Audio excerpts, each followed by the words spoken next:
থাকবে, এটাই স্বাভাবিক। ফতোয়া থাকবে, এটাই স্বাভাবিক। যেমন রোজা, 30 রোজা, ফরজ রোজা। ফরজ রোজার ইফতার কখন করবো আমরা? মাগরিবের আজানের সাথে সাথে ইফতার করব, নাকি আজানের আরো 10 মিনিট পরে অন্ধকার হইলে ইফতার করব? এইটা নিয়েও কিন্তু ফতোয়া আছে। যেহেতু ফরজ ইবাদতগুলো নিয়ে ফতোয়া হয়, তা আমাদের এই নকল ইবাদতগুলো নিয়ে ফতোয়া থাকবে, এটাই স্বাভাবিক।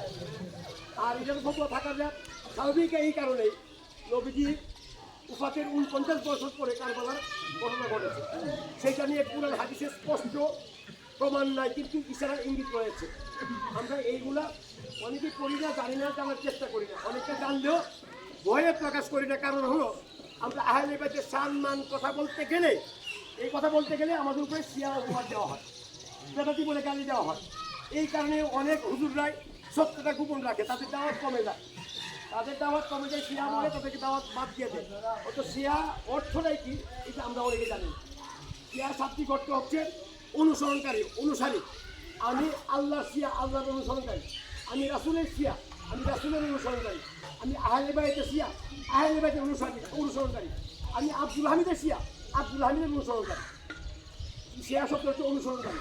আমাদেরকে শিয়া বলুক আর যাই বলুক, আমরা পানি বলুন অনুসরণ করবো, এটাই স্বাভাবিক। যেহেতু আল্লাহ পাক কোরআনে স্পষ্টভাবে ঘোষণা দিয়েছেন, কুল্লা আসআলুকুম আলাইহি আজরান ইল্লাল মাওয়াদ্দাতা ফিল কুরবা। হে নবী, আপনি বলে দিন যে আপনি যে রিসালাত প্রচার করেছেন, কালিমার দাওয়াত দিয়েছেন, মানুষকে দ্বীনের পথে এনেছেন, তার বিনিময়ে আমি কিছু চাই না, আমার নিকটাত্মীয়ের ভালোবাসা চাই।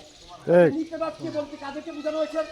আব্দুল্লাহ ইবনে আব্বাস রাদিয়াল্লাহু তাআলা আনহু সঙ্গে সঙ্গে নবীজিকে প্রশ্ন করলেন, ইয়া রাসূলুল্লাহ, আপনি যে কুরবার কথা বলেছেন, কুরবা কারা?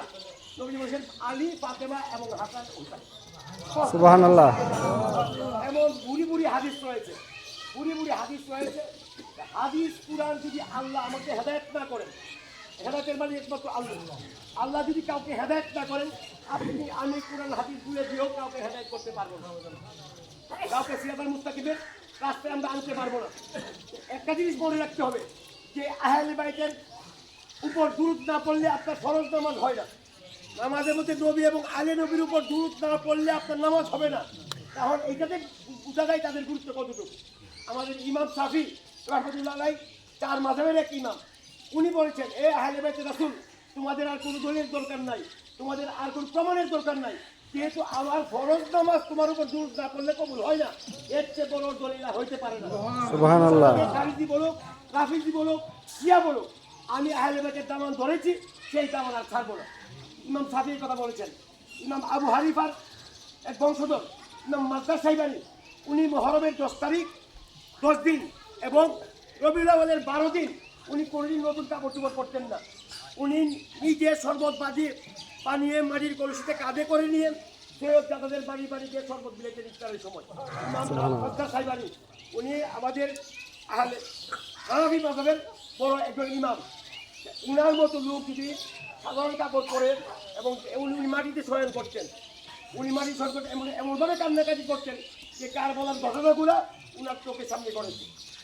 এমন অনেক বুজুর্গ আছে। গাউসে পাকের উপর শিয়া ফতোয়া দেওয়া হয়েছে, খাজা গরিব নওয়াজের উপর শিয়া ফতোয়া দেওয়া হয়েছে। খাজা গরিব নওয়াজ দেওয়ার অর্থ হচ্ছে, উনি বলছেন কালিমার মূল বুনিয়াদ হচ্ছে ইমাম হুসাইন, কালিমার মূল ভিত্তি হচ্ছে ইমাম হুসাইন। আজকে যদি ইমাম হুসাইন কারবালায় শহীদ না হতেন, তাহলে আমরা এই কালিমার দাওয়াত পাইতাম না, আমরা এই মুহাম্মদ ইসলাম পাইতাম না। এই মুহাম্মদ ইসলামকে জাগ্রত রাখার জন্যই কারবালাতে ওনার জীবন, ওনার সঙ্গী সাথী দিয়ে শাহাদাত বরণ করেছেন। আমি আপনাকে ভালোবাসি, আমার ভালোবাসার ব্যক্তি কিন্তু বিপদে পড়ে আমার কি আনন্দ লাগবে। আমি সাধারণ জ্ঞানের কথা বলছি, আমি সাধারণ সাথে শ্রদ্ধা করি। ওনাকে যদি কেউ আক্রমণ করে, সেটা যদি ওনার প্রেমিক যারা আছে, সেটা শুনলে কি তাদের অন্তরে আনন্দ লাগবে? নবীজি বলেছেন, নিজের জান থেকে, নিজের সম্পদ থেকে, নিজের পরিবার থেকে নবী এবং আলে নবীকে ভালোবাসতে আপনি ইমানদার হইতে পারেন। মেসকাত শরীফের হাদিস। নিজের জীবন যৌবন পরিবার থেকে নবী এবং নবীর আওলাদকে বেশি ভালোবাসতে হবে। যেহেতু তাদের ভালোবাসা আমাদের উপর ফরজ এবং তাদের এই নির্যাতনের কথা প্রত্যেক মুমিনরা এই কথাগুলো স্মরণ করার সময় তাদের অন্তরে দুঃখ লাগবে, এইটাই স্বাভাবিক। আমরা তাজিয়া বানাই, তাজিয়া নিয়ে অনেক কথা হয়। আমরা তাজিয়া বানার একমাত্র কারণ হচ্ছে, তাজিয়া হচ্ছে কারবালার প্রতিচ্ছবি। যখন আমি তাজিয়াতে বাস বেদ দিয়ে কাজ করি, তাজিয়া নিয়ে আমি যাই, তাজিয়া দেখলে কিন্তু ওই কারবালার কথা মনে হয়, তাজিয়া দেখলে কিন্তু দুনিয়ারই কথা মনে হয় না। আমরা মসজিদ বানাই ইট বা সিমেন্ট দিয়ে, রাজমিস্ত্রি বানাই, বানিয়ে কী করে নেসবত দেই, আল্লাহর সঙ্গে হয়েছে আল্লাহর ঘর। এটা বাস কাঠ ইট বালু সিমেন্ট দিয়ে বানাইছি আমরা মানুষ, থাকার ঘরও বানাই আমরা ইট বালু সিমেন্ট দিয়া। একটা থাকার কারণে নেজবতে থাকার জন্য সেটা বসবাসের ঘর, আর এটা নেজবত হচ্ছে আল্লাহর কাছে, আল্লাহর জন্য সেটা আল্লাহর ঘর হয়ে যায়। আমরা তাজিয়া বানাই কোন উদ্দেশ্যে? কারবালার উদ্দেশ্যে। সেটা নেজবত হচ্ছে কারবালা। এইটা দেখতে আমি কারবালার কথা বলে স্মরণ হয়। প্রত্যেকটা কর্ম নিয়ত হচ্ছে নিয়তের উপর নির্ভরশীল, প্রত্যেকটা আমল হচ্ছে নিয়তের নির্ভরশীল। ঠিক। ইন্নামাল আমালু বিন্নিয়াত, বুখারী শরীফের প্রধান হাদিস। আমি কোন নিয়তে করছি, আমি কি নিয়তে করছি, সেটা হচ্ছে আমার নিয়তের উপর নির্ভরশীল। আমার অন্তরের খবর জানে একমাত্র আল্লাহ, অন্তরের খবর একমাত্র জানে আল্লাহ। সকল হাজিরার যেমন হজ হয় না, সকল নামাজি যেমন নামাজ হয় না, সকল গম খালিরও গম হয় না। কারণ আমরা অনেক আছি তামসা করার জন্য, অনেক আছি রঙ্গ তামাশা করি, অনেক আছি ব্যক্তিগত স্বার্থ হাসিলের জন্য, অনেক আছি সামাজিক বন্ধন ধরে রাখার জন্য, অনেক আছি প্রেমে আসি। এই খবরটা জানি একমাত্র আল্লাহকে কোন অন্তর নিয়ে আসি, নিয়ত নিয়ে আসি।